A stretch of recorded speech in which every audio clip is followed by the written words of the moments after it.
émission un peu particulière cette semaine d'Environnement. Je vous propose de plonger avec moi dans nos poubelles. Avec cette initiative originale ici à Nantes, la Villa Déchets. Véritable villa d'architectes construite à 100% avec ce que les Nantais ont jeté ces derniers mois. À suivre dans cette émission, visite guidée de cette maison inspirée de la Scrap House de San Francisco. Pour nous rappeler qu'en Europe, chacun de nous jette une demi-tonne de déchets par an. Cap sur l'Espagne ensuite, où ce sont des villages que l'on récupère, de petits bijoux d'architecture et de quiétude que les citadins commencent à réinvestir. Enfin, la chasse au gaspillage commence dans nos assiettes. Les Nations Unies sonnent l'alarme, la moitié de la production agricole mondiale finit à la poubelle. De petits gestes quotidiens peuvent tout changer. Palettes, bouteilles, tôles, cartons, poutrelles. Frédéric Tabary, un des concepteurs de la Villa Déchets, a fait feu de tout bois pour rappeler aux consommateurs que nous sommes que pour moins jeter, il faut d'abord mieux consommer.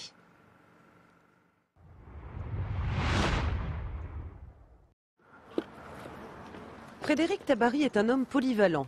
Depuis quelques semaines, il fait visiter à tous ceux qui le souhaitent la Villa Déchets, mais pendant des mois, il a été un des 25 concepteurs du projet. Par exemple, ici, avec du papier mâché, on a fabriqué, là ça va être assez rigolo, un mur en briquettes.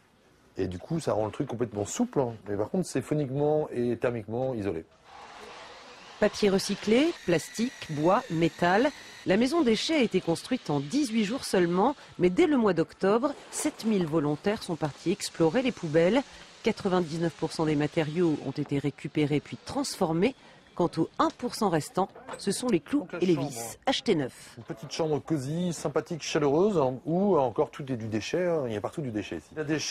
Des déchets pour nous rappeler que nous jetons trop, 500 kilos par personne et par an en Europe. On a recyclé les gobelets. On a bu à peu près 22 000 cafés sur l'opération. Et ces 22 000 gobelets, il fallait bien les transformer. On en a fait des lustres.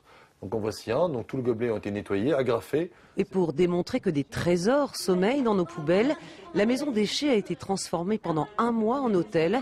Ce soir, c'est la famille Ménard qui profite de l'occasion. Faire connaître aussi à nos enfants, leur montrer qu'effectivement on peut valoriser les déchets. Les déchets, on peut en faire quelque chose. Charlène, 10 ans, et son amie n'en perdent pas une miette et profitent de ce nouveau terrain de jeu de 76 mètres carrés. Ce qui les amuse le plus, cette cagoule de hamster qu'elles ont trouvée en arrivant. Mais si on leur demande si elles préfèrent cette maison ou la leur... Je préfère rentrer chez moi avec ma cagoule. Moins consommer pour moins jeter, le message vise tout particulièrement les générations futures.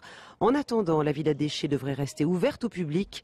Elle sera gérée par une association de défense de l'environnement.